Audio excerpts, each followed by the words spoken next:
Welcome to the Data First Podcast, the podcast where we dive deep into cutting-edge research on physical, mental, and spiritual health. From psychedelics and new medical techniques to nutrition and religion, we explore how these topics impact well-being and resilience. Join us as we break down and analyze important research studies driving decision-making and optimal performance in holistic health.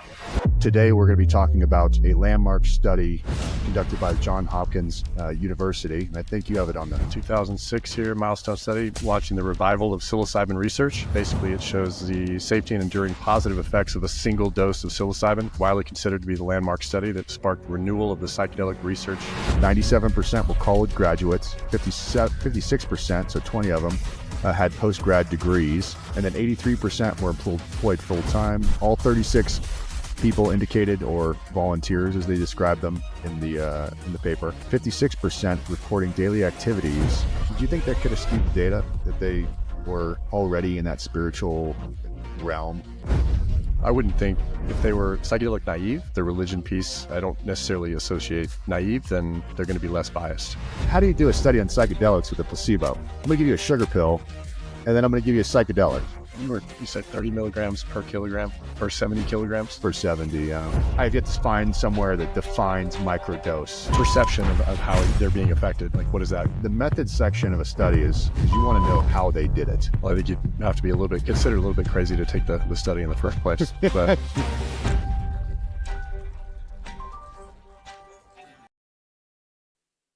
Hey, all our listeners out there, my name's Ryan Ziegler. I'm a doctor of medical science. I'm here with the infamous Chris, who has some psychedelic experience and is a former pararescueman and brings a lot of life experience and perspective to the conversation.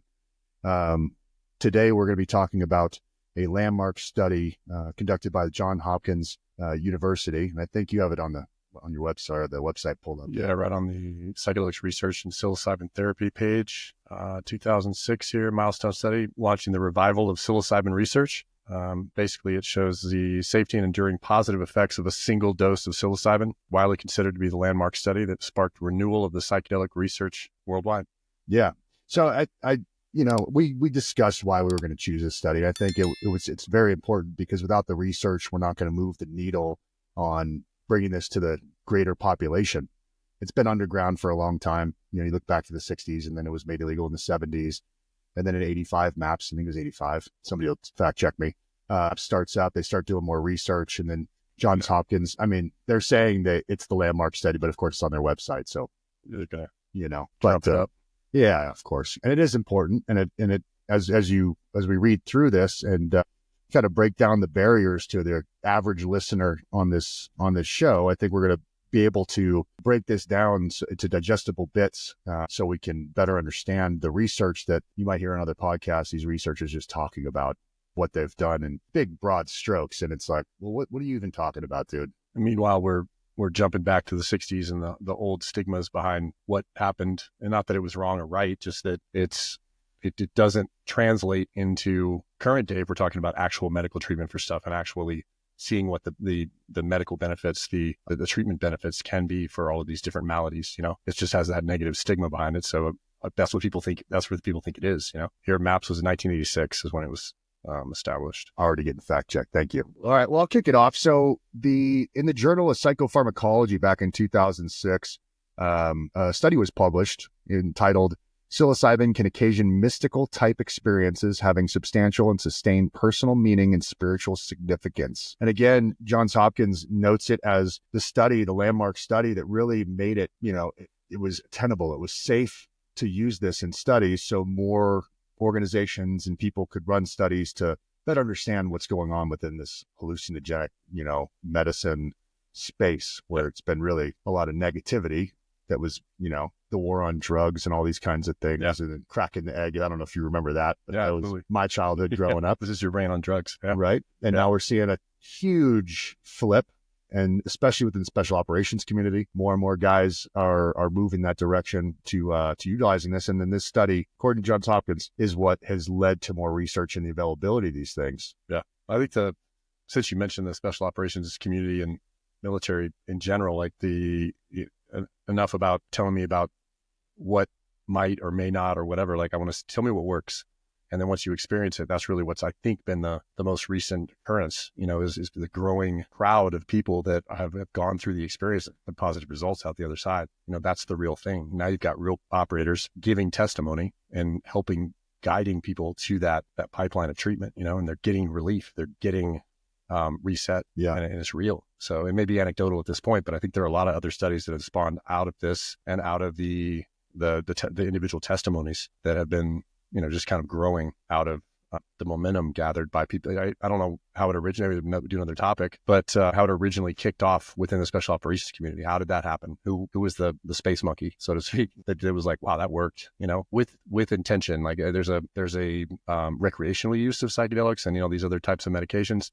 And then there's the use with intention, with intention for therapy, with integration on the front end and the back end after you've gone through your whatever that experience is. And I think that's a huge part of what makes it stick, so to speak, Yeah. And inherently we want to pass the word and bring everybody with us. Yeah, no doubt. Well, let's kick it off with the abstract. And for people that haven't, gotten their doctorate degree or read much into research, and so kind of a scary thing, long papers, they use big words and these kinds of stuff. But an abstract is essentially a synopsis of this multi-page document that the authors take a lot of time to narrow it down so you get all the information. It's bluff, bottom line up front. Yeah. So I'll read it out here.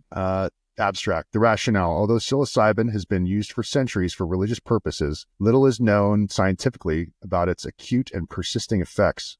The objectives. The double-blind study evaluated the acute and long-term psychological effects of a high dose of psilocybin relative to a comparison compound administered under comfortable, supportive conditions. Materials and methods. The participants were hallucinogen-naive adults reporting regular participation in religious or spiritual activities. 2 or 3 sessions were conducted at 2-month intervals. 30 volunteers received orally administered psilocybin, 30 mg per 70 kg, I'll explain that later, and methylphenidate, hydrochloride, 40 mg per 70 kg in counterbalanced order. Now, to obscure the study design, 6 additional volunteers received methylphenidate in the first 2 sessions and unblinded psilocybin in the 3rd study. All this, we'll break all this down, guys. It gets a little bit complicated, but they're putting a lot of information right in the middle here, or at the up front rather. Volunteers were encouraged to close their eyes and direct their attention inward, which I think goes to what you're talking about with the recreational versus therapeutic. Volunteers completed questionnaires assessing drug effects and mystical experiences immediately after and 2 months after sessions. Community observers rated changes in the volunteers' attitudes and behavior. And the results. Psilocybin produced a range of acute perceptual changes, subjective experiences, and lifestyle moods, including anxiety. Psilocybin also increased measures of mystical experience. At 2 months, the volunteers rated the psilocybin experience as having substantial personal meaning and spiritual significance, and attributed to the experience sustained positive changes in attitudes and behavior consistent with changes rated by community observers. And then the conclusion that the authors came to: when administered under supportive conditions, psilocybin occasioned experiences similar to spontaneously occurring mystical experiences. The ability to occasion such experiences prospectively will allow rigorous scientific investigations of their causes and consequences. So, like they mentioned on the website, it's the landmark study that opened things up, and they concluded with that this is they're opening the door to further studies. And as this podcast goes on, we're going to dive more into other, very important studies along the way that are often cited. But in terms of the abstract, did anything pop out in your mind when I was reading that off? Any questions come to mind? I mean, it's more or less just the who, what, when, where, why, answering that on the front end. So the glaring is what you brought up is the state that they're in when they're doing it. It's intentional. They've got eye cover, and they're there. They're not walking around the forest, and which there's nothing wrong with that either. But for this, in what you're focusing on and what you're trying to get out of the experience, the intention is important, I think, and limiting the input and really going internal, I think is important. Is what I kind of noticed how that and visualized anyway. Interesting. Yeah. To back up a little bit, so we're all on the same page. So 30 mgs per 70 kgs, what that's talking about is 30 milligrams per 70 kilograms per the patient. That's the ratio of medicine. So if somebody's 100 kilograms, they're going to get a little bit more. If somebody's 60 kilograms, they're going to get a little bit less than 30. on that ratio, and same with the methylphenidate. In terms of the milligrams, so this is not a whole mushroom as I read it. This is going to be like a tincture or a concentration of psilocybin versus a whole mushroom dose. That was one of my, that was one of my questions. Is there is a difference between milligrams of whole mushroom and milligrams of tincture. Tincture being pure psilocybin, so you need less of weight to get the same effects. So that just for the audience out there, if you're experimenting or getting into that kind of stuff, you want to be very clear on your dosing. If you're taking whole mushroom, which obviously has the particles of the mushroom itself, was going to be heavier. And the tincture, which doesn't, is pure psilocybin. So right. So what we're going to do with this is we're going to slowly go through each section of a study. Most studies are written pretty much in the same formats. There's an introduction, and then moving on to materials and methods. If somebody's interested, the link to this particular study that you can find for free online will be in the show notes. But under materials and methods, so the methods section of a study is, I think, one of the most important parts, because you want to know how they did it. This is where we can find the first problems within a study. So you hear about studies that were, manipulated or done in such a way that isn't following the scientific method to a standard that is accepted by the community that is reviewing this thing. We want to start with the methods. We're going to figure out how many people and these kinds of things. So I went through and highlighted some key points that I think are important. So there were 36 total participants and 14 were males. And let me back up, actually. So there were 135 individuals screened over the telephone. 54 were further screened in person. So they started out with a pretty large group. And then through their screening process, they found 36 study participants, 14 males, and then the rest females. And then it states that they were medically and psychiatrically healthy without history of hallucinogen use. So his hallucinogen naive is what they said in the abstract. And without family histories of schizophrenia and other psychotic disorders or bipolar 1 or 2 disorder. And that part's really important for anybody considering or getting into the world of, you can, because it's works on serotonin, you can have psychotic breaks when you take psilocybin. And there are case studies, and it's a pretty well-known thing at this point. It's not safe for people in that realm. But I really keyed into this. We're medically and psychiatrically healthy. What does that mean? Especially the psychiatrically. Well, I think you'd have to be considered a little bit crazy to take the study in the first place. But yeah, it's hard to, there are clinical classifications for that. So, I think it would be a diagnosis, absent of a diagnosis of a disease that would threaten, your life, basically. Yeah. I don't know too many people that don't have some amount of depression or anxiety or, so that part's a little bit, but obviously, based on the outcome, we'll learn later, negative outcomes really didn't have it. Well, yeah. Something else that I've thought about a bit is, with even those diagnoses, and I know it's probably a taboo subject, but just stepping away from the data and looking just at the treatment for different levels of depression and anxiety and the like. And then the difference between that and bipolar and any of these diseases that cause an immediate disqualification right now. I understand from a study perspective or from a practitioner's perspective, but from a psychiatric perspective, where you have the facility to treat these people with even through those events. Yeah. Like, what's on the other side of that? What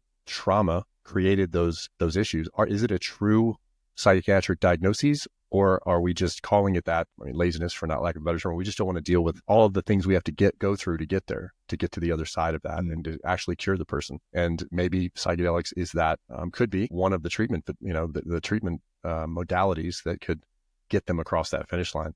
But I understand in these studies or in normal life, you can't have somebody having a psychotic break, but who's to say good or bad, or something that's needed? That's just their process to get to the point where they're healed.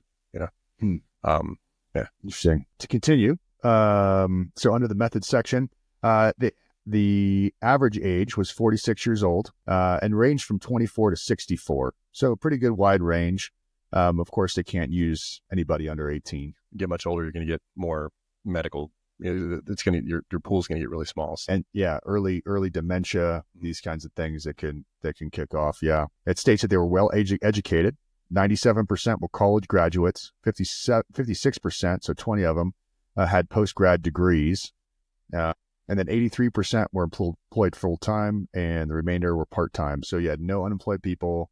You had highly educated people as participants in this study.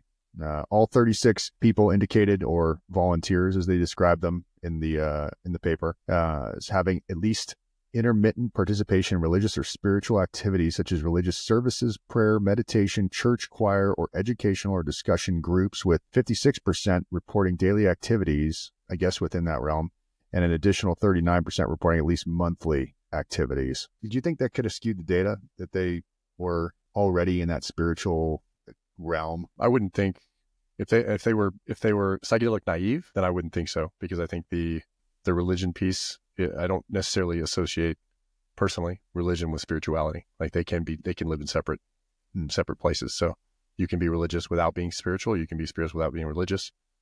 You can be both.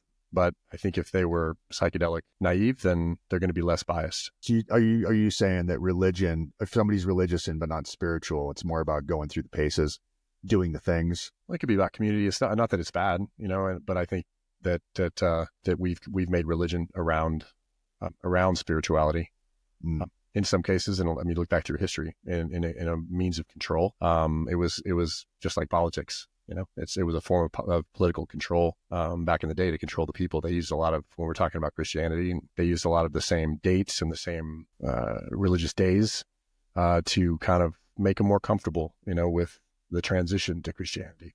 And was that a good or bad thing? That's not for me to decide. But I think that there can be a disconnect between the process of religion, the regimen of religion, and actual spirituality. There can be a disconnection between your own spirituality and what is considered God or the universe or whatever you're getting, Buddha, Allah, any of them. You separate yourself from that entity. And in a lot of these people's psychedelic experiences, there's a unity there. There's a connection there, not a disconnection. So it's not a separate entity. It is a shared presence, shared energy, however you want to classify it. So no, I wouldn't think that religious would automatically bias them, even if they had some level of spirituality.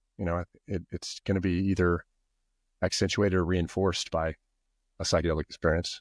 Yeah, I tend to agree. I think that it's not just something that was used for control. I don't think you were insinuating that either. No, not at all. But you can, if we're going to put it into extreme sides, then it could be used for that and to create community and things like this. And then if it's only that somebody gets from a religion, then it lacks the spiritual aspect. Right. I think there's purity there, and I think there's intent there. There's community there, but there also is, it can go the other way into control and into, the dark side of it under the guise of religion and spirituality. So, and I think that happens, it happens in all religions. It has, if you look back, or even current day, it's happening right now. Yeah. And a lot of stuff's happening in the name of religion that's not very spiritual, not very all-inclusive, Right. So, right. Yeah. Okay. We continue on. Interesting. So I'll reiterate this. None of the volunteers or the participants received any kind of monetary compensation.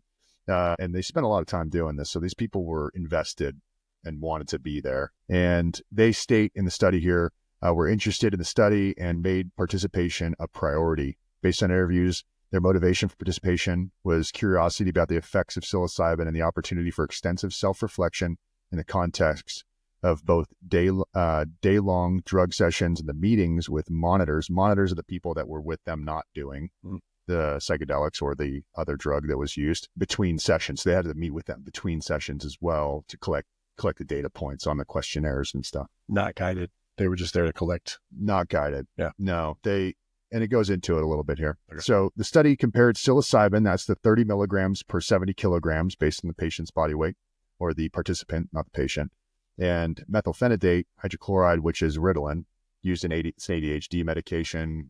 I'm a practitioner. It's fallen a little bit more out of favor. You don't see kids on that as often, but it's shorter acting than something like Adderall. So that's the popular one at the moment. Right. And they used a double-blind between-group crossover design. And let's take a second and break that down. These are the barriers that keep most people from reading these things because it doesn't make sense. So double-blind means that the participant and the provider, whoever's giving it to them, does not know what they're getting, whether it's Ritalin or the psilocybin. Crossover design used in medicine, essentially what it is let's say we are the participants and we are the people in the study. right? And it's a study of two. And there's two drugs. There's Ritalin and there's psilocybin. They're going to break us in half. You get the psilocybin first. And then in my session, I get the Ritalin first. On the 2 months later, you get the other drug. And then I get the other drug 2 months later. And then you're doing the questionnaires, and then they track that exactly why and how.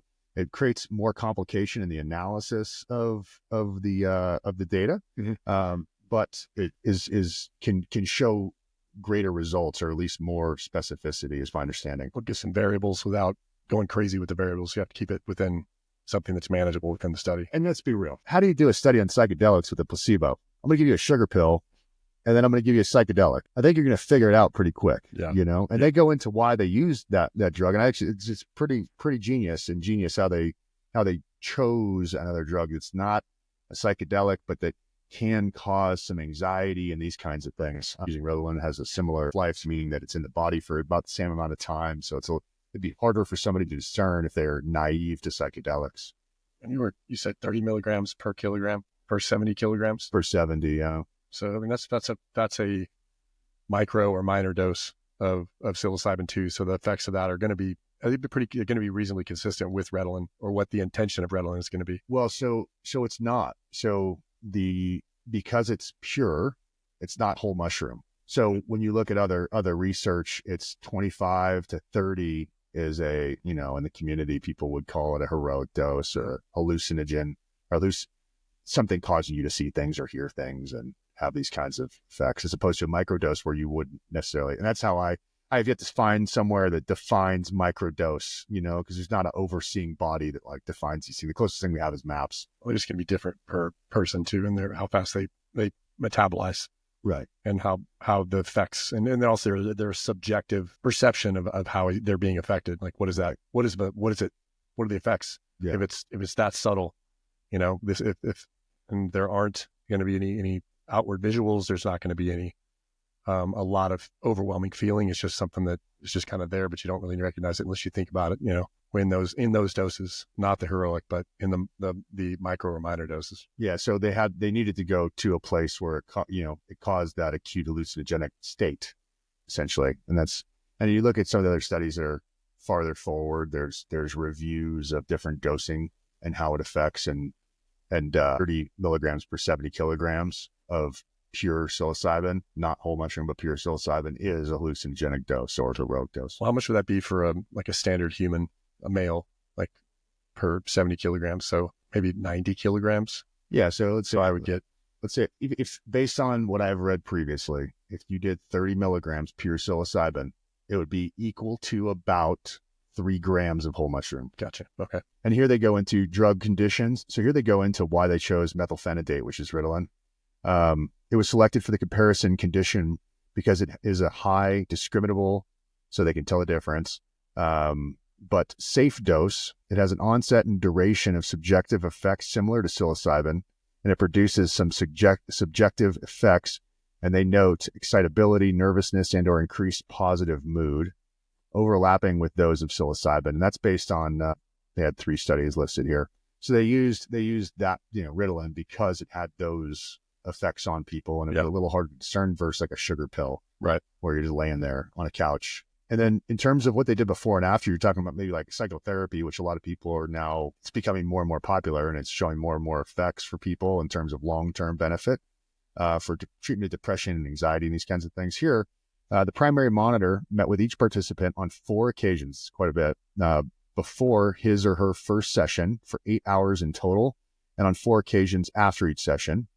A major purpose of the participant monitor meetings was to develop and maintain rapport and trust, which is believed to minimize the risk of adverse reactions to psilocybin. Well, that makes a whole lot of sense to me. If you're in an altered state and you're hanging out with somebody in a room you don't know, that's supposed to be evaluating, right? Staring at you, yeah, right. Of course, it's going to be, you're going to be anxious. So it makes sense. But the question then becomes, like, what were they talking about building rapport? Are they talking about their past? Are they actually starting to deal maybe with some of the demons in their closets? They're being guided, towards anything. I mean, what was the training of those people that were recording? What was the beauty of Johns Hopkins is they thought about it and they wrote it down. Yeah. We get into it. Awesome. So the preparation of participants by the monitors. So participants are the ones taking the drugs, and monitors are the ones watching them and beating with them. Explicitly included the monitor's expectation that the drug sessions experiences could increase personal awareness insight, however, avoided even mention of the criteria used to assess the mystical experiences. So I'm going to say that one more time,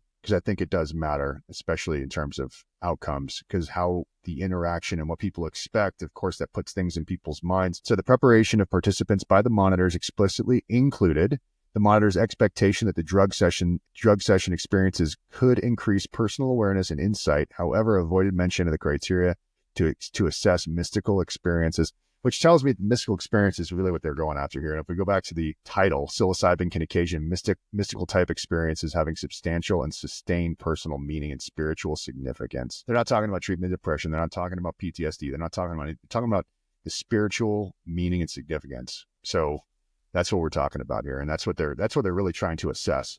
Well, the connection would be, in my mind, would be the difference between the Ritalin treating the symptoms. It's muting a lot of your symptoms that cause you to not be able to focus, or increase. And so in people that don't have ADHD or any kind of diagnosis like that, it would create a level of focus. There are other. It's been a while since in college I tried Ritalin at some point, but yeah, it's when it was fashionable, but and the only one around. But the ability to kind of just focus and study and stick to tasks was good for, like you said, it was short acting for about 3 or 4 hours. But the mystical element is the difference. That's the reach back, I think, when they're looking at actually dealing with what's causing these inability to focus, or whatever the symptoms are that the person is going to have had going in and not going to have going out. Like what happened at that point? What has the psilocybin done differently from the Ritalin? And I think that reach back is part of that mystical or spiritual. It's going to affect them emotional well-being. You're going to reach back and deal with some traumas maybe. So yeah, mind, body, spirit. And we often, we in medical community, we forget about spirit. Absolutely. Yeah. And we could go on and on. You get into the 21 a day and these kinds of things, how much of that has to do with spiritual, and maybe why that's having such a profound effect. Organizations like Vets or Heroic Hearts are doing a great job in offering these modalities to people that it's otherwise not available, and bridging the gap and introducing that spiritual aspect as we're reading in the study. Let's see here. So we move into the drug sessions themselves. So I cut a bunch of this stuff out to try and get to what but again, you can always go back and read through the study. And hopefully after hearing us talk about this, you'll have an easier time reading the study as we kind of break things down a little bit for you. I'll link on the study to the website as well. Yeah. So for most of the time during the session, the participants were encouraged to lie down on the couch, use an eye mask to block external visual distractions, and use headphones through which classical music program was played. The same music program was played for all participants in all sessions. The participants were encouraged to focus their attention on their inner experiences throughout the session. What do you think about that? External versus internal and effects. As far as like when you're in a psychedelic space, internal, what does that mean? Well, I think external being, if you take your senses out of it, you take your optical input, and then applying the effects of the medication, the psilocybin, to what's around you versus what's on the back of your eyelids. I think you get a more focused, less distracted visually. And also you could stick with what you're feeling, getting into what you're actually feeling. What kind of feelings are being produced by being blanked out and being in that situation and being just at one-on-one with the psilocybin. That's interesting. So it's almost a focus situation. Yeah. So you're able to focus internally as opposed to being distracted by visualizations of what's happening around you, or if you're moving, how your brain's taking effort to walk. Right. Things like whatever. And that would be a variable too, right? So whatever the environment is, however the person is moving, that's a variable. So I guess from a study standpoint, it's easier. Everybody gets to see the same thing. You get to see the back of your eyelids, or the inside of your mask. Interesting. Yeah, that makes a lot of sense. Introductions to participants and monitors. The participants and monitors were informed that the participants would have either 2 or 3 sessions, and that in at least one session, they would receive a moderate or high dose of psilocybin. They're informed that an inactive placebo, a low dose of psilocybin, or various doses of 11 other drugs that could produce various effects and they have them all listed out as a bunch of different drugs, could be administered in sessions in which moderate or high doses of psilocybin was not administered. So essentially what they're saying is you could be a person in the study that is part of like basically you take drugs twice or you take drugs 3 times. And at least one of those times you're going to get psilocybin. In one of the other times, you're going to get one of these other drugs. But they're not telling you which one. Because possibly they've taken Ritalin before. And I could throw them off. They're like, oh, I know what this is. Right? Versus if they tell them it could be one of these other things, then it could be one of these other things. And they're going to have a harder time discerning and kind of guessing, did I get the drug or did I get psilocybin on this one? Did I not? Like cheating on an audiogram. You're like, yeah. Let's see. I don't want to jump ahead. Yeah. Okay. So what they did was they took those 36 participants. They took 6 of them. They broke them off. Those are the ones that got all. They did either methylphenidate, Ritalin, or psilocybin. They did it 3 times. The first 2 times that group of 6 went in for a session. They got Ritalin both the first 2 times. On the 3rd time, they got psilocybin, and they were told they got psilocybin on the 3rd time. Now, their data was excluded. I'm not entirely sure why they did that. And maybe if we can get one of the authors on here, they can kind of break this down for us. But that's got to be a reason. The excluded group from the data, and maybe it's a control group. They got to see, I don't know. Of the 30, they split it into two groups, so 15-15. And the first group would have gotten, let's say, Ritalin first. The second group would have gotten psilocybin first, and they flip-flopped. And then as we read into the next part, the measures assessed. Now, measures assessed after they, either before, right after, 2 months later, they're doing questionnaires, and they did a lot of questionnaires. They spent, I don't know how long this would have taken. It took forever based on the number of questions on each of these things, but it's pretty awesome. These people took enough time to sit there and do, I get really bored really fast at doing questionnaires, Same questions over and over in a different phrase. Yeah, 500 questions. Trying to catch you. Personality. Yeah, trying to catch you. Do you like lighting fires? Do you like daisies? Do you like yellow daisies? The one thing that popped out in this section was the mysticism scale. That's interesting to me. Do they go into detail on that here? Yeah. So let's. That's you're on. It talks about it down here. So that's one thing I think that would be different from the standard tests we've taken before is the questions about mysticism and that kind of stuff and that kind of. The military does not give a shit about mysticism. No.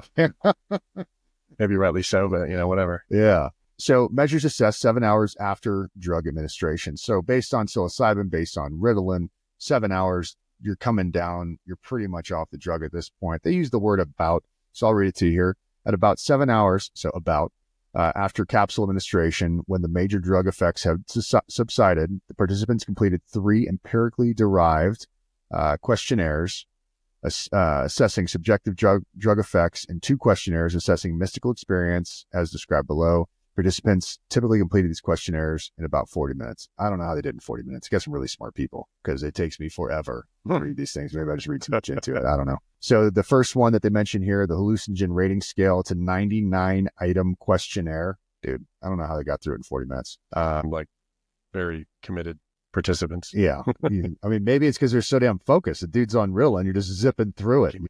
So what that's testing, and they essentially look here, consists of 6 subclasses. They assess various aspects of hallucinogenic effects, intensity, somaesthesia, which is perception of sensations, whether it's like how you feel stuff is increased, whatever. Affect, and I don't mean how it affects things. Affect's a fancy word for basically your mood. And then it's how it's assessed. So as a clinician, if you look flat, if you've ever met somebody that just kind of was just bleh, there's like a white piece of paper. You can't tell if they're happy, bad, sad, nothing. You're just kind of like, damn, the dude doesn't have emotions. Or they're sad, depressed. You can kind of tell, slump, leaning forward, their perception and cognition and volition, which is power. They're basically the power of choice. So that's what the hallucination rating scale covered. They did the Addiction Research Center inventory, states of consciousness questionnaire, another 100-item questionnaire. And then here you were talking about the mysticism scale. So we'll spend some time on this. It's a 32-item questionnaire developed to assess the primary mystical experiences, which they cite here, Hood et al. In 2001 and Spilka in 2005.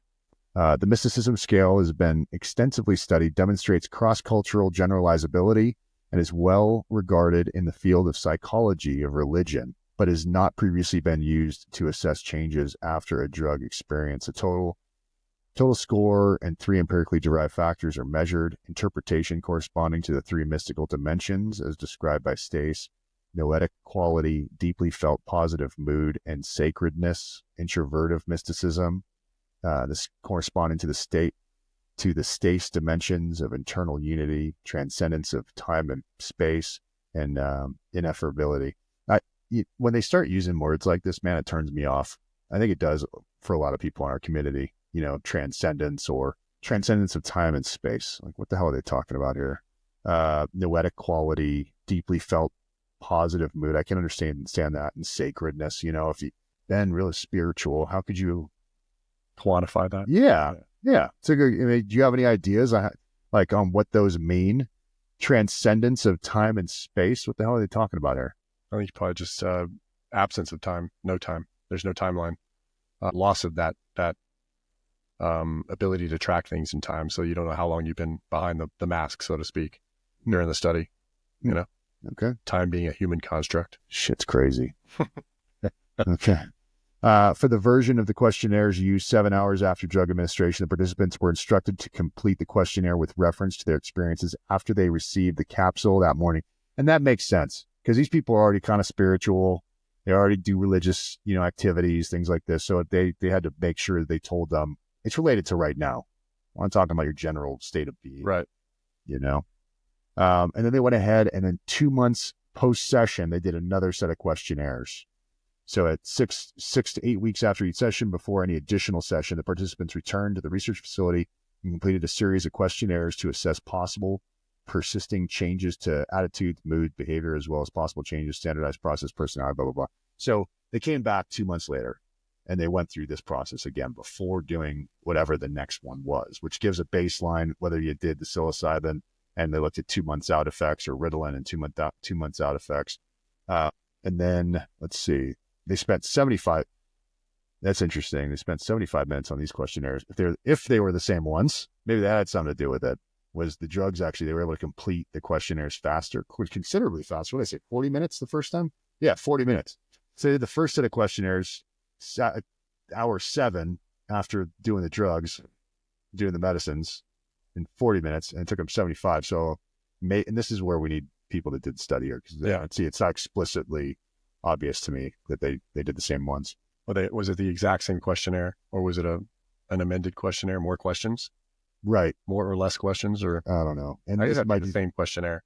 I'm just maybe naive on how they wrote it, or maybe I missed it. But either way, it would make sense to me that if you're on Ritalin or Adderall or something, or you do a bump of cocaine, right, you're gonna get through it pretty damn fast. Get through it quick. Yeah. Maybe a little impatience. Maybe spell out Metallica on the questionnaire. All right. So mysticism scale, we're still going. They're still doing different stuff here.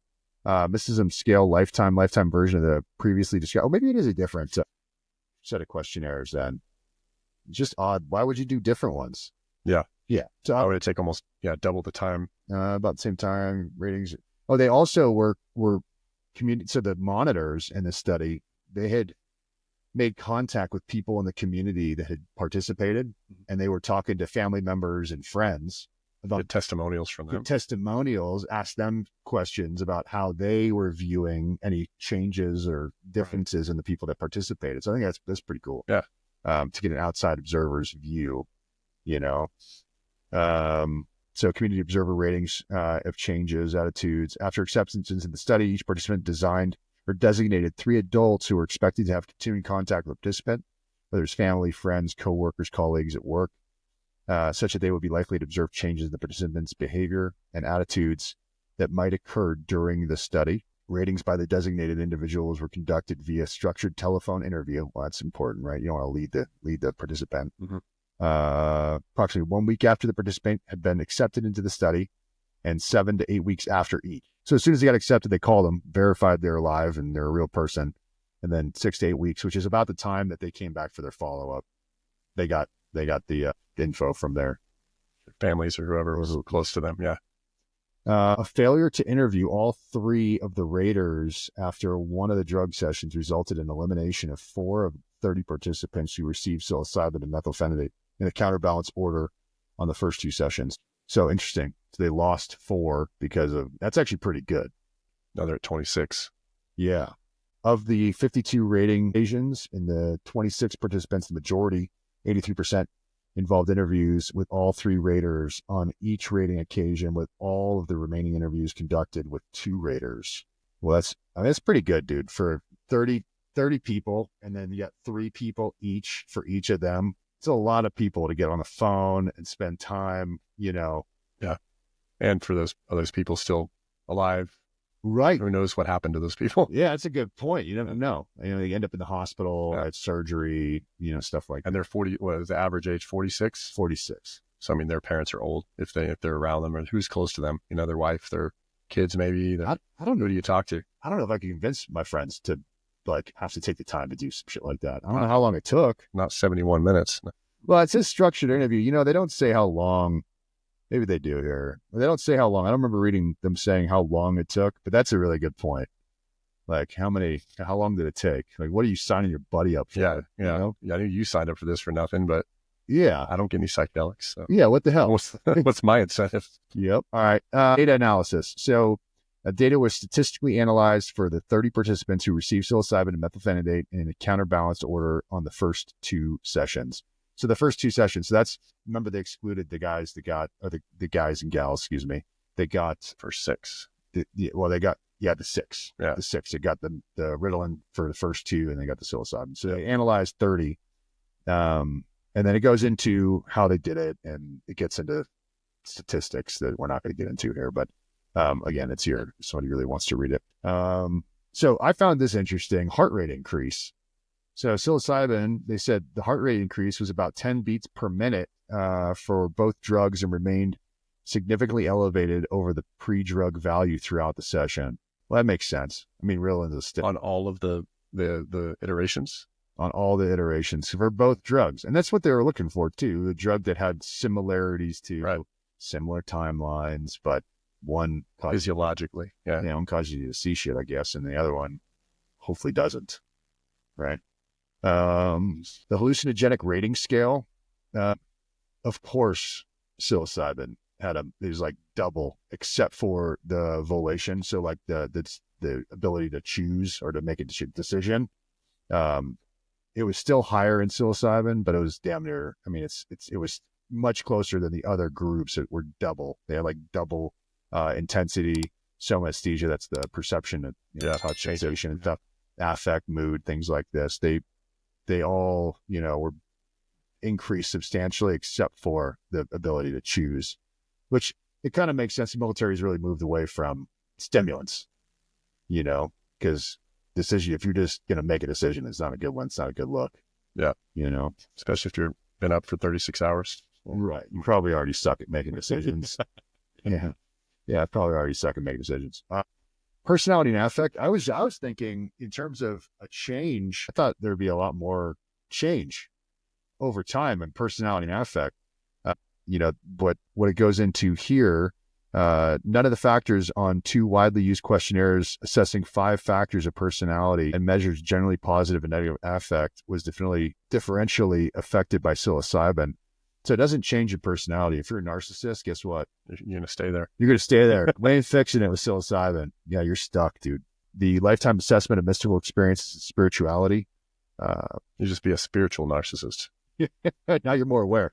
Yeah, now you're more aware of spirituality, and then it gives you another reason to be better than everybody else. 2 months after each session, lifetime mystical experience and spiritual transcendence scores were significantly higher in that group that received psilocybin on the first session than the group that received methylphenidate Ritalin on the first session. 2 months after the second session, scores in that group received psilocybin on the second session increased significantly on both measures. So basically what they're saying is it was a lot stronger in the psilocybin group in terms of mystical experience and spirituality. Go figure. Yeah, weird, right? Yeah, no groundbreaking news here. Yeah, let's see here. In the post-session ratings, 11 of the 36 volunteers after psilocybin and none after the Ritalin rated on the states of consciousness questionnaire their experience of fear, sometimes during the session, to be strong or extreme. I believe what this is trying to say is 11 of 36 people felt extreme fear. Did you hear that? Yeah. Yeah. 4 volunteers, of whom had high post-session fear ratings, reported that the entire session was dominated by anxiety or unpleasant psychological struggle, i.e. dysphoria. Well, that's interesting, dude. So I know quite a few people that have done psilocybin at this point. Me too. Not too many people are talking about just being scared the whole damn time, or fearful, or anxious. Have you heard anybody? I'm not discounting this. I'm not saying they're wrong. I just wonder if the how it was set up, the room, the setting, that's talked about a lot. If you listen to Matt's podcast, like how that it had to have played a part. Well, no matter how cool you are with the facilitator that's in the room, you don't know them. You don't have a connection with them, and I think if you're going to have a spiritual experience, even by yourself like that, the environment makes a huge difference. And also intention, it doesn't really speak to what level of intention they went in. They're just seeing if something happens. Take this, is it different than this, right? What's different about it, and then spirituality or mysticism as an adjective, I could see going blind into being naive on hallucinogens and never having done it, and then having that level of ramp up and peak is going to be unnerving without preparation, without anybody to talk to about it. Nobody's talking you through it. It's all internal. You're dealing with that all yourself. So yeah, you're dealing with it yourself. And they did tell them what to expect. Yeah. I wonder, but they weren't it wasn't psychotherapy. It wasn't, what are you working through? What causes you? That is fucked up.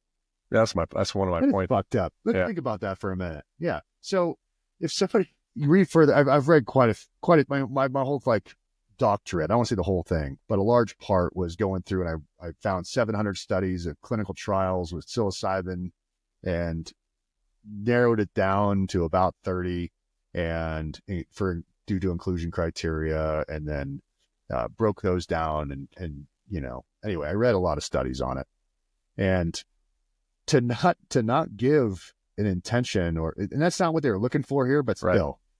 It's almost kind of trying to see if is it going to kill you? It's safe to do further studies. So, within that realm, it's like, you're a little anxious, you're a little scared. Compare this to war, dude. It's like showing somebody that a gun works, it shoots a bullet, and you show them the mechanics of it without ever doing a training event where you're heightening your emotions to kind of get there.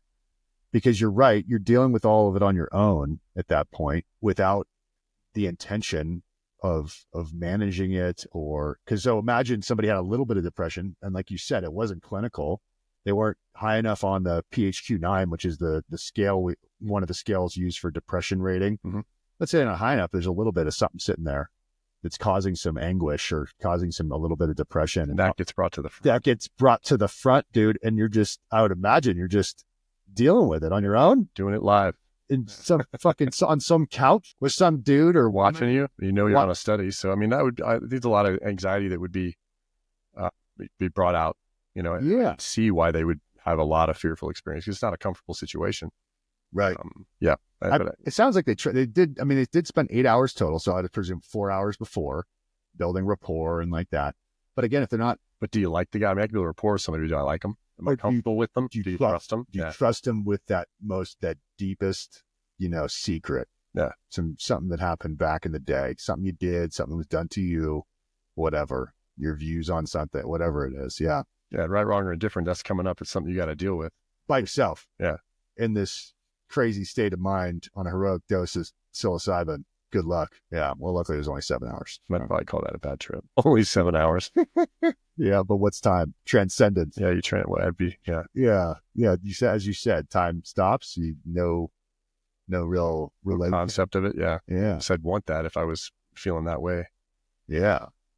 Yeah. So anyhow, it does make sense. There was a higher rate than this is my anecdotal experience talking to people that have done this before, that don't have that. They come out of it happy, go lucky. They have their depression's gone for at least a couple of weeks. it's all good versus like them talking about, dude, I was sucking. Well, a lot of the cases now, I mean, with its focus for treatment of different diagnoses, PTSD and depression and operator syndrome and the like, I think we've gotten a lot better at the preparation and the guidance through, the intention and the integration after. I think all of that is very important, and just being like, tell us what you see, do it live. Yeah, I guess you got to go back to the intent and what they came up with. This thing is safe. Yeah. Right. Yeah. And there's little variables, because all of that is variable. Whether it was good or bad at the end of it doesn't matter. Like, this was the objective of this study was just to be like, yes, you can, let's do more studies. It's not going to kill people. Yeah. And it increases. And it's not going to be, even though they were anxious and they were upset or they had a bad experience, quote unquote, they didn't have a psychotic break. They went back to their lives, and maybe it were long-term. It was, maybe a little bit better. Yeah. Well, we're going to get to results. Okay. And so yes is the answer. So I just thought it was odd that they had so many negative anxiety cases. Sometimes working through that stuff is difficult. Everybody's got it, Yeah, no doubt. So then here we get into, you back up here a little bit. I got lost and I got a little fired up there. Are they numbered? No, I got them all laid out, dude. I'm just looking. Yeah, we are in results. Yeah, we're in results. We've been talking about results. So I thought this was interesting. And if you look at the study, you see this big, long black line here. That's how personally meaningful was the experience. And most people, it was like 55%, based on the scale, bringing it down. It was among top 5 for the psilocybin only, and single most lifetime significant event, 0 for Ritalin, I wouldn't expect it to be. I mean, verse probably 15% ish, for the psilocybin users. That's pretty substantial. Yeah. Single most. And you're talking people, look, these are people with doctorates, post-grad degrees. These are educated people. These are people that are already spiritual, that have jobs. These are your normal people, normal, well-to-do. They live in the suburbs, I'm guessing, type situation. They didn't talk about families and like this and where they were, but average life, 46 years. They got a lot of perspective on average. We're not talking about 18-year-olds. We're talking about, people that have been through something. Yeah. And they're saying single most lifetime, like people out of 26, would that be 15%? No, it'd be probably 4 people. It's a pretty big number. Yeah. Pretty big number. Have you met anybody that has described it to you as the most significant event, just dealing one dose of psilocybin? Yeah, actually. Yeah. Depending on I mean, it's not just not in this case. I think that's a high number considering what they went through. I think that's impactful, because they had 0 guidance. They had 0 intention. They had, take this and good luck. And let me know what happens.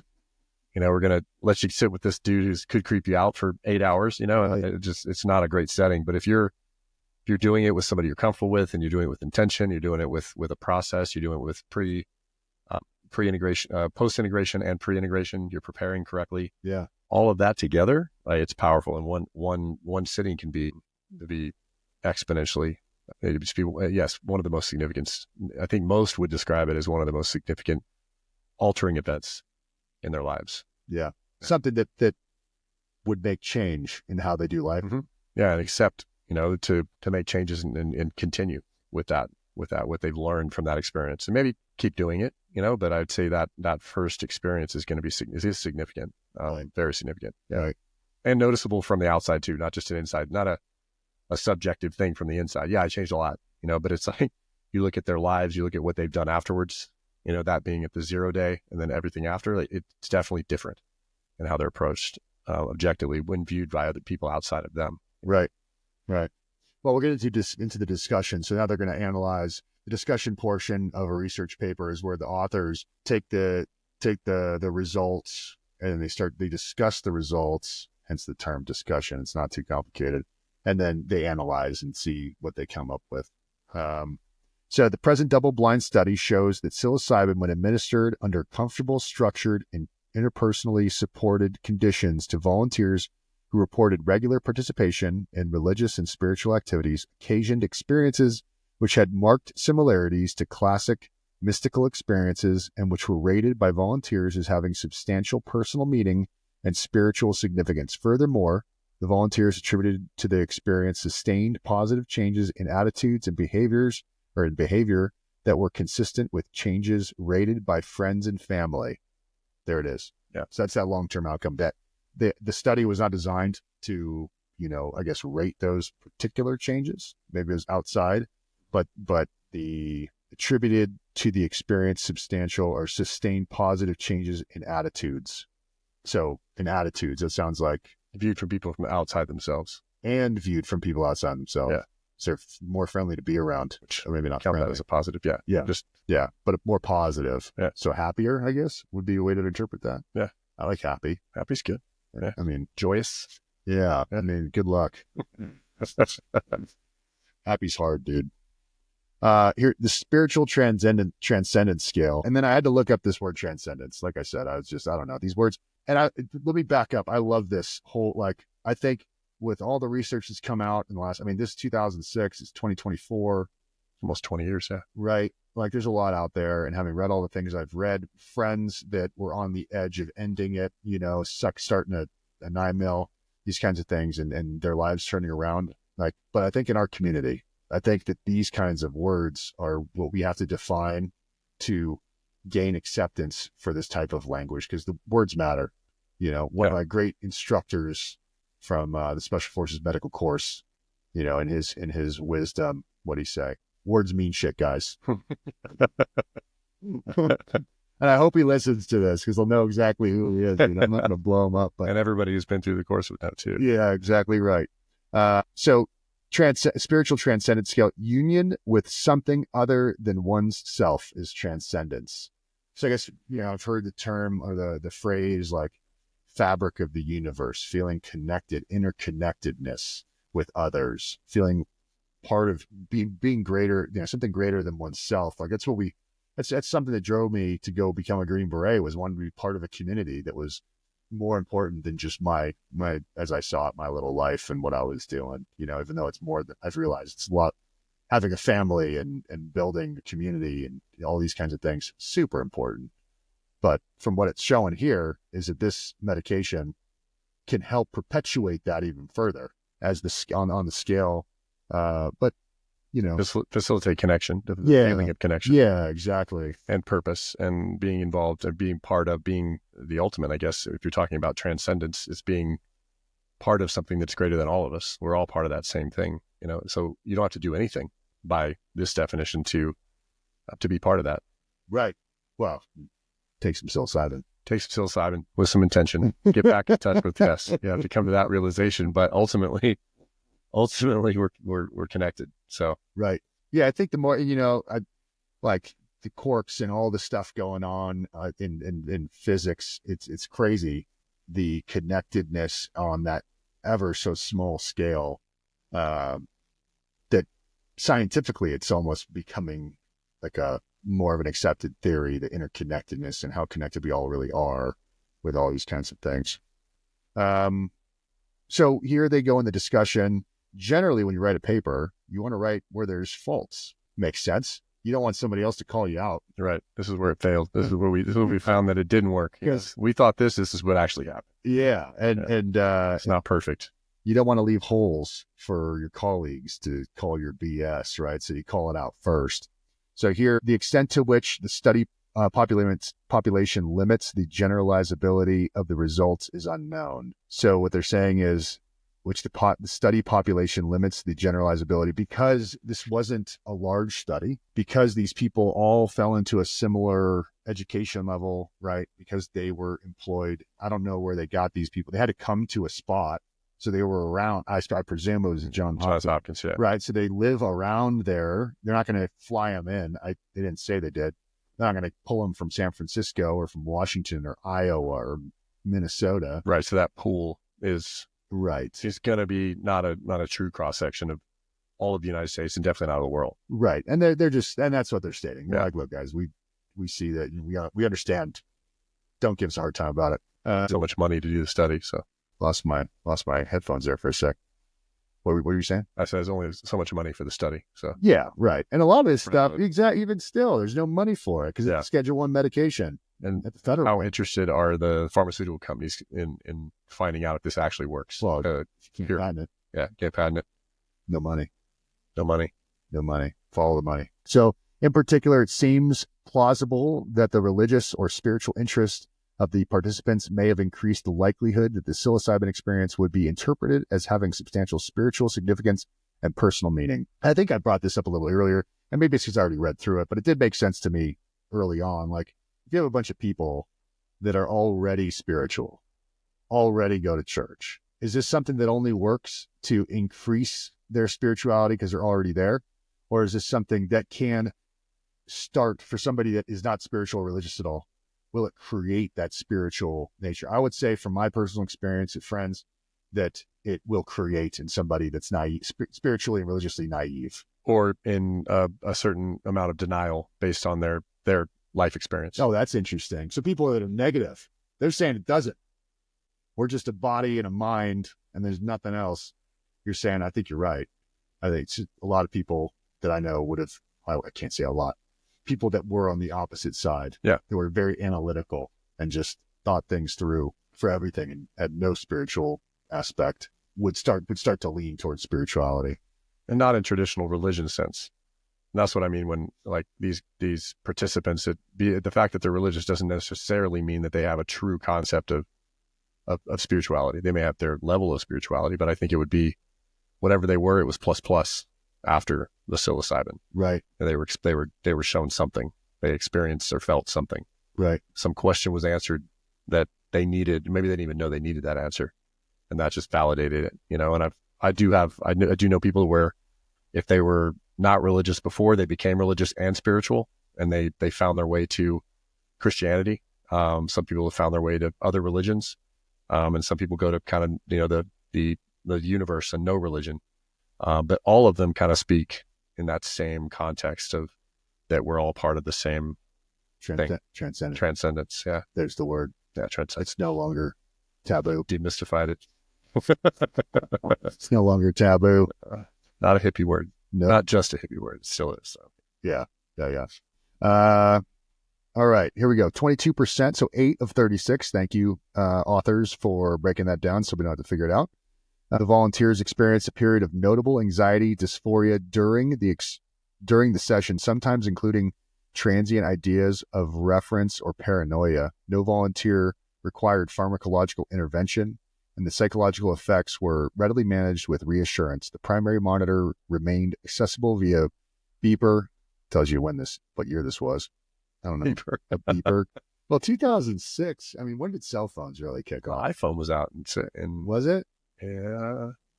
No, it was 8. I have to look that up. I mean, so I don't get back. Yeah, we got to see. I mean, even then, though, like, were people lining up for iPhones when they first came out? I don't remember. And I honestly don't remember either. Yeah, let me think. Like late 90s, we had like dial-up internet.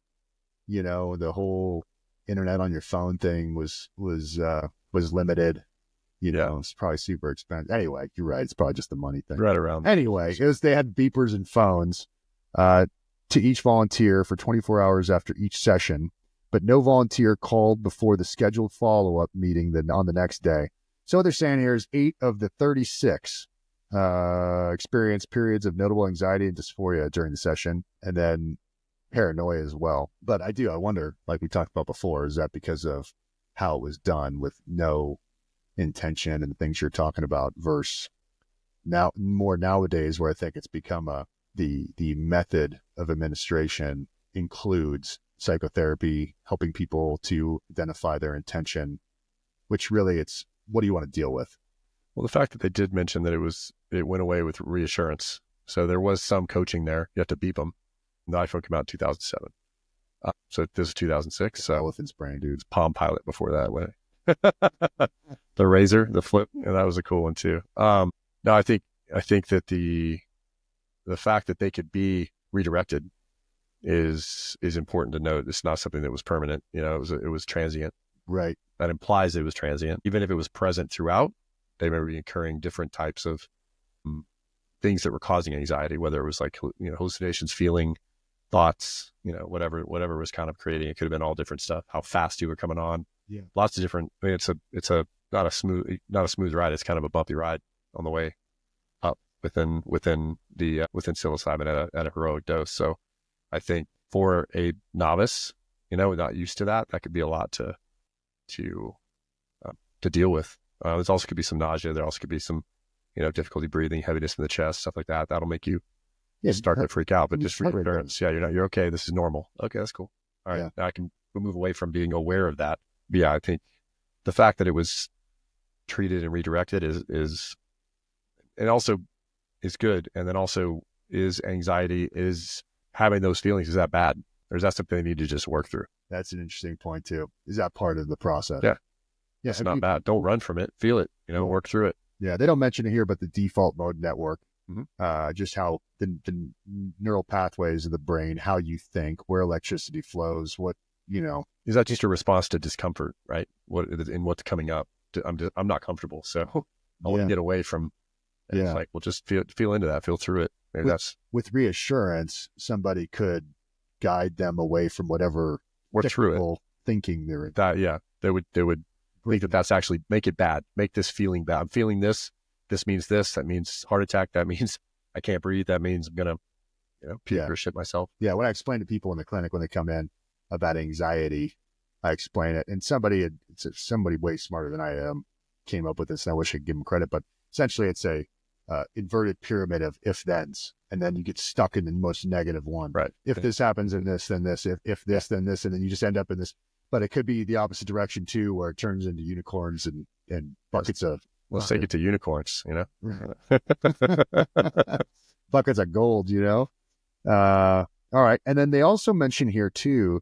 The 1-year follow-up is ongoing, but has been completed by most volunteers. So 30 of the 36, they've, at the time of the publishing of this, it sounds like, or submission, I don't know which, but at the time, basically towards the end of or middle of 2006, it was published online 7 July, but it was received and submitted on 20 January. So it took them 6 months to go from the time they sent it to the journal to the time that it was actually published. So I had to go through the review and all the things. They had 30 of 36 people 1 year out from their last dose. And in that follow-up, an open-ended clinical interview reflecting on the study experience and current life situation provides clinical context conducive to the spontaneous reporting of study-associated adverse events. To date, there have been no reports of persistent perceptual phenomena, sometimes attributed to hallucinogen use or recreation abuse of hallucinogens, and all participants appear to continue to be high-functioning, productive members of society. They didn't go crazy. They didn't go crazy. Didn't die, didn't go crazy. So it's fair. Excuse me. Didn't die, didn't go crazy. All is good. A year out. And that's if you get, so that's an overarching, but what as far as the symptoms of, they mentioned whether or not the symptoms of positivity, if that's how long that stuck around, was that present at the year mark? Well, let's keep reading here and we'll see. I don't know that they did. The results of the present study have implications for understanding the abuse of hallucinogens. No, they don't go into. Again, that wasn't the real purpose of the study. It wasn't. That was probably a secondary finding.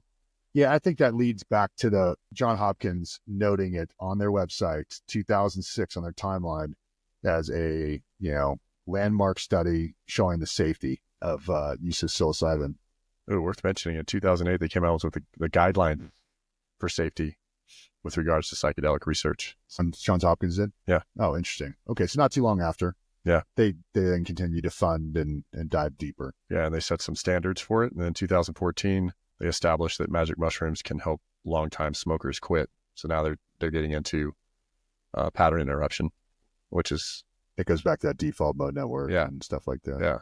And potentially treating the underlying cause of why they're smoking cigarettes, right? Right. As opposed to putting them on an anxiolytic that's going to decrease their anxiety, which might be part of why they smoke in the first place.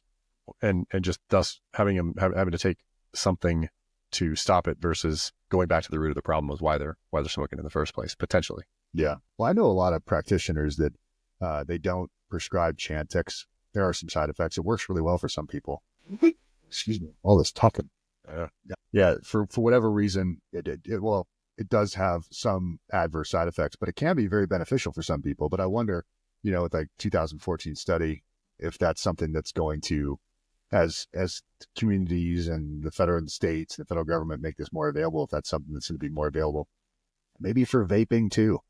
Yeah. You do something about that. Something. You see more and more of these shops opening up, the vape shops, and it's like, dude, how many people are vaping? And you can't really smell it, so you don't know how many people are doing it. They're hiding it, whatever. They have the smokeless ones or they smell good. Yeah, I don't know. But if it's something that can help with that, it's going to be a problem.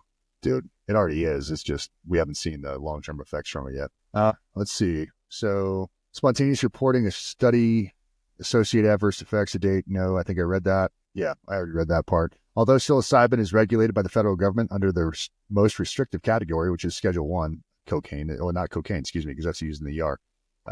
Heroin also sits there. The Controlled Substance Act and the National Institute of Drug Abuse does not consider psilocybin and the other classical hallucinogens to be drugs of addiction because they do not produce compulsive drug-seeking behavior as do classic addicting drugs such as cocaine, amphetamine, heroin, and alcohol. That begs the question: is why are they legal? Or why are they Schedule 1? Why are they Schedule 1? Yeah.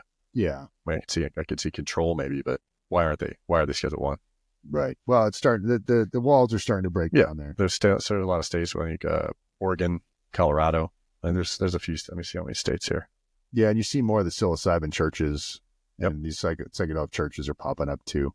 But that's using a different method of getting around the laws. So under unmonitored conditions, it is not difficult to imagine such effects escalating to panic and dangerous behavior.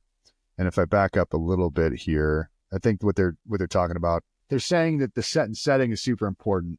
And if you just like had it on the shelf available to anybody, if you had 8 of 36 that got 4 hours before with somebody explaining it to them and all the stuff, and 8 of 36 had anxiety but they didn't have somebody to call and talk to, or they didn't have somebody there to reassure them, where would it have gone? What this is saying is it's not difficult to imagine such effects escalating to and potentially dangerous behaviors is what they're saying. So they're saying in a controlled, but they hurt themselves. In a controlled environment, it's very important. That environment is very important, which goes, kind of goes without saying. Yeah, if you're gonna have a spiritual experience, you want to be in a nice place with people you like. I think that would make sense at this point. I mean, well, let's go back to churches have pastors, right? Yeah, there's a guide there, somebody to help you through those times of turmoil. This is not a church, but it's a similar idea. I mean, I can imagine being in turmoil spiritually, not in a psychedelic realm, but just questioning purpose and not necessarily having a guide there, like a pastor. Like when I was in Afghanistan, it was nice to have somebody there to kind of bounce ideas off of and perspective on all the crazy shit that was going on. Objective voice, just listen and some guidance. You quote some Bible pastors and these kinds of things. Like it really does help. So in the sense that somebody's having spiritual, experience and somebody there to like kind of support them in that realm, it would definitely reduce an escalation to panic or, behaviors that would hurt somebody. Well, I think that's where you get into the 3 different words now. You got spirituality, religion, and church. The reason behind all of them, right? I think you can have a church without religion or spirituality. You can have religion without spirituality. You can have or a church. You can have spirituality and religion and church all in the same place. Like any combination of those you could do separate or together with regards to how psychedelics are being used, and they're being kind of circumventing the capitalizing, I guess you could say, not wrongly, on the federal law again with freedom of religion. Is that who's to say it's not? If you're taking a sacrament, so to speak, mm-hmm. And you're in a community, a safe space to experience, like you just said, it was nice to have that, to have that community, to have that person or people that you can have that shared experience. And if there's something that facilitates that, like a psychedelic, then it's been done for thousands of years, probably as far back, in recorded history, before that, they've been doing it a long time. Well, it sounds like to me is psychedelics get you to that place. What got me to that place was the most extreme environment of life or death on the planet, right? That's what got me to really questioning purpose and a higher being and interconnectedness and purpose, all that. That's what got me there. These people in the study took psilocybin at 30 mgs per 70 and got there. Yeah. In a controlled environment and didn't have to have bullets getting slung at them. With a little bit of anxiety. Maybe that's part of it. Like you said, maybe that's just part of the program. Yeah. Is you have to have that, like that is part of getting there. Yeah. Yeah.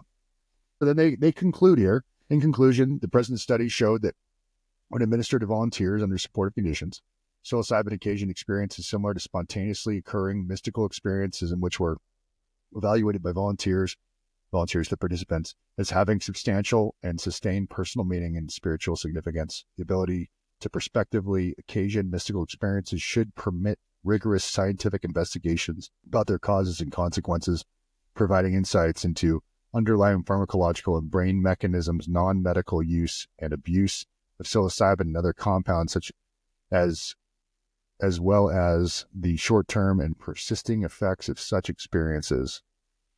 They're calling for further research, which is exactly what the intent. Yeah, which is, that's being the catalyst for a lot more, even at Johns Hopkins. If you look, just going back to their webpage and all their benchmark studies, they've got the guidelines for safety in 2008. They've got magic mushrooms help long-time smokers quit in 2014. Psilocybin eases existential anxiety in people with life-threatening cancer, 2016. Reclassification recommendation for psilocybin, 2018. 19. Psychedelic use may lead to treatments for alcohol abuse. Again, going back to that pattern interruption. In 2020, psychedelic drug. Psilocybin tamps down brain's ego center, which maybe when we get back in the looking at getting past the anxiety level, like what doses can you go to get beyond where you're those mechanisms that are meant to keep you kind of safe, you can break free of those a little bit. And what happens to that at those doses? You say when you're thinking is, we just talked about it. If then, yeah, right. You're thinking about it. Yep. So you're saying beyond the thinking thing part, and then just thinking into being. When's that shift away from ego, away from that loop of dialogue that you tend to get into whenever, when you get past that, what doses past that would be interesting. So yeah. And then psychedelic treatment with psilocybin relieves major depression, studies show in 2020. Yeah. There's been quite a bit of research on treatment of depression utilizing psilocybin. It's funny they put those together in 2020. So psychedelic drug psilocybin tamps down brain's ego center, and then the next study in that same year is psychedelic treatment for psilocybin relieves major depression, studies show. So it'd be interesting to think about that whenever you think about ego and that cyclic thought, and where does depression come from? Where does that dialogue within yourself come from? And can these type substances break you from that? Well, you've told me this before. You describe anxiety and depression in relation to an event. Do you want to go ahead and explain your 2 cents on those two? Do you know what I'm talking about? Specifically. Ask specifically, and I'll answer it. Yeah. I'll just say what you said. So essentially, anxiety is fear of the future, while depression is, in a way, fear of the past and what things that you've done or things that have happened, and now you're thinking about those things. Yeah, I think looking back is regret. Looking forward is anxiety in both of those. If you're dwelling on the if then, that equals that depressive state, not a state of depression, but a depressive state. Like, right. Again, we don't need to throw drugs every time we're talking about medicine, but certain drugs we don't need to. I don't believe that we need to tamp emotion or responses because we want to control the level of depression and anger and those kinds of things. Like, those are things that we need to feel through. And learn to deal with, be better at feeling, and if you can get out of that, if there's a way, which there are ways out there that are proven, which they're proving right here, to get out of that cyclic thought for a minute, separate from it and realize that you're the creator of your thoughts. You're not your thoughts. Right. You're the puppet master. You're not the puppet. So if you can start to distance yourself and give yourself some time before you react to those thoughts, then what could happen? Could you work your way out of a depressive state, or are you even in a depressive state? or are you just a product of your cyclic thought, and it gets negative, and you're just going down that neural pathway because that's the way you've always done it, or you've been taught to do it, or trauma has taught you to do it. So how do we break free of that and get back to our true voice?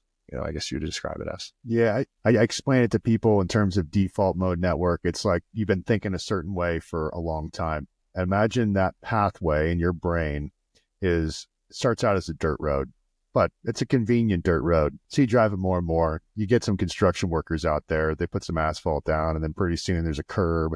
Pretty soon you got traffic, you got lights, lining it. And it's an easy way to go, but that road sucks. And you're getting rewarded for it along that road for being there. In some way or form, You've probably adapted to doing that. You're getting some kind of even reward. If it's, I've taken this road and it's not as bad as what I've taken left and right. You don't perceive it as such, even though, right? Yeah. And you have friends telling you, dude, just don't think like that. That's not how it's not what it is, but you're just stuck. When you take a psychedelic that breaks the default mode network, the DMN, as you'll read it in different papers, and they see it in functional MRI, what happens is you're creating an off-ramp, and that's where this idea of integration, which I have yet to find So it's a new dirt road. It's a new dirt road, but if you continue to go to psychotherapy and you continue to think this way, that new dirt road, guess what? You get construction workers out there, you start paving a new road and you have a new way of thinking about a particular, you should have an option. Right.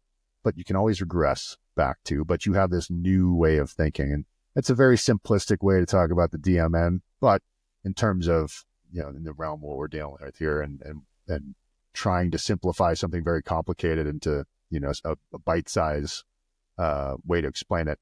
I think that's the easiest way to explain it that I've found. There's this is one treatment modality that's been proven beyond a level of considerable level of doubt to be one of the treatment modalities that would keep you going towards that dirt road and forming other dirt roads and other neural pathways that actually serve you, versus going back to that one that continually is causing the depressive and the anger and those kind of states. There's a lot out there, and I think what's interesting is to watch what is good for what.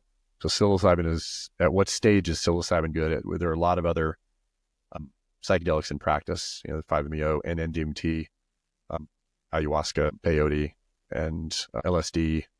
We haven't talked about MDMA. We haven't talked about ketamine yet. All of these are out there. And what are they good for? At what stage in this pipeline of treatment modalities can we go from where we are to where we're supposed to be, or whatever that higher self is, Right. Where you're completely separated from all those old pathways, all the old cyclic means of thought, all the old depressive states and the anger and the reactionaryism. We can go out this way and be connected and be like the best versions of ourselves all the time. That'll be interesting to watch that. This kind of as since 2006, the road that the dirt, that was a dirt road from the way that we were thinking. Bro, what do you mean a dirt road? It was grass, mud. And these guys were paving the way. Yeah, and they've been doing it for even years before that. Yeah, and I think and we'll get into later, but with other podcasts, but other studies by other people that kind of spider off in this and focus on different treatment modalities, trying to find out different things. This was specifically really around like, hey, this is safe, guys. Yeah. You can actually look at this. You can actually, they took the risk out of it, because one thing is like, well, what if somebody die? Well, what if you die? Right. That would ruin everything. Well, it's like Ibogaine. Ibogaine has 30 people that have died, at least in the research, when taking Ibogaine. It has to do with QT prolongation, which is how long it takes for the heart to repolarize, basically get ready to beat again, because essentially it's got to re-energize, and then a signal gets sent and it contracts again. But as that the time between the beat and the getting ready for the next beat, the time space, the longer it gets, wide, the more dangerous it gets. Yeah. It won't beat again. Right. Yeah. Yeah. And so, but in psilocybin here at that dose, you look at like the toxic dose versus the therapeutic dose, then the closer together those are, the more dangerous a drug is. Right. I think with Ibogaine in particular, I forgot to mention that one. Thank you. But with any of these, like finding the therapeutic dose, I mean, there's a lot of different schools of thought with all of them on what is effective. And I think there's going to be a threshold, and there's going to be outliers, people that are more sensitive, people that are less sensitive. It takes more. And I have a buddy that he took ayahuasca, took a double dose, and had no effects at all. So there's going to be the exception to the rule, but Right. I think finding that wandering base is a wandering baseline right now. Yeah. I think there's a lot of people there's people out there doing it, and there's people out there doing it right. And I think that they're doing it safely, and they are starting to establish what those parameters are for ibogaine, for 5-MeO, for all of these doses to get the true therapeutic effects. Because that's what we're trying to do. Like when I say we, I mean The community at large. Community at large, yes. Yeah. And that's what I'm interested in. That's what we're interested in is finding out what it is. What is the treatment? How do we pipeline people to get from where they are to where they should be, and also getting rid of the myth and the legend behind and the stigma behind a lot of these medicines. There was a time we were doing frontal lobotomies that was completely accepted. Right. For a lot of stuff that we're like, what? Really? Yeah, but how many people, I mean, yes. How many people are on benzodiazepines for anxiety? Lorazepam. Right. They take it every day. Well, this is addictive. It works on the GABA receptor, which is the same as alcohol. If you are on a higher dose and you just quit one day, guess what? You will die. That's what happens. Yeah. So that's accepted versus psychedelics that aren't. And what do the benzos do? I mean, well, they're anxiolytics, so they decrease, but they numb you. Right. You have to stay on it. They numb you so that you don't have the highs and lows. It's just the same with SSRIs.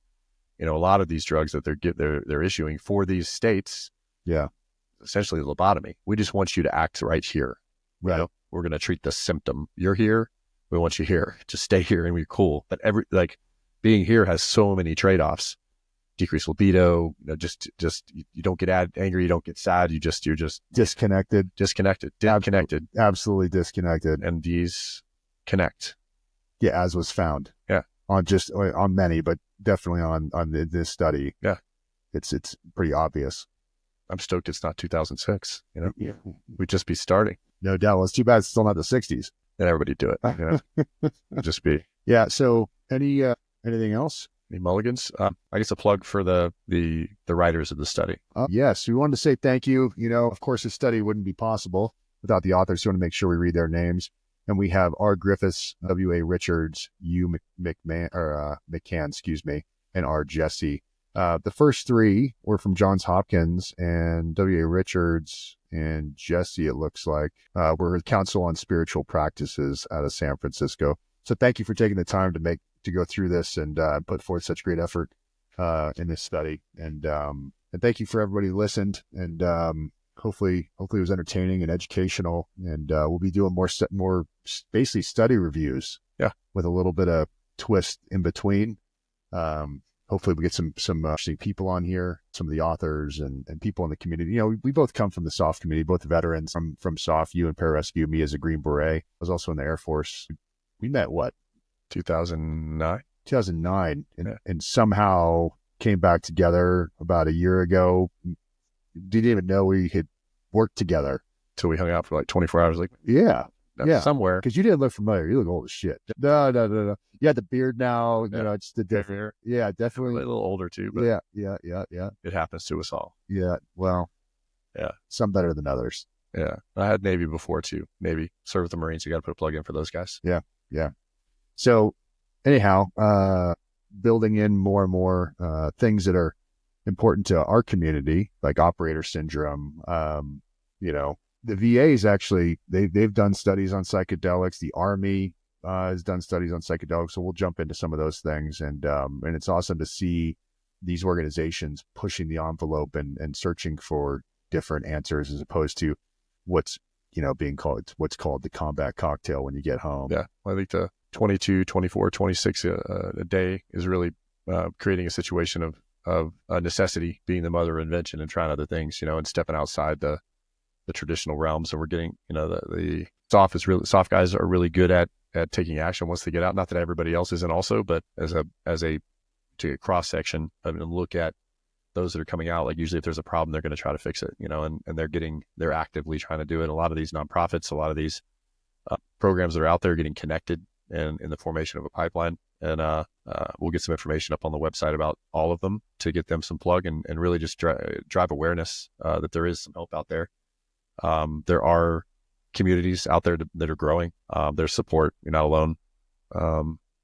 And what you're going through it's not just you. You ain't the first one, You ain't dude. the first. You ain't the first or the last, Yeah. dude. Yeah. This is a continuum. And there's people that have been, I don't want to say worse, because the worst thing everybody's experienced is the worst thing they've experienced. Yeah, So, no doubt. but there are people that have been at the end, like you mentioned earlier, that have had a complete turnaround in everything, in every facet of their lives with the right help. So it is out there. So, like, share, feel free to reach out. Until next time. Yeah, it's been a pleasure. Absolutely. All right, brother.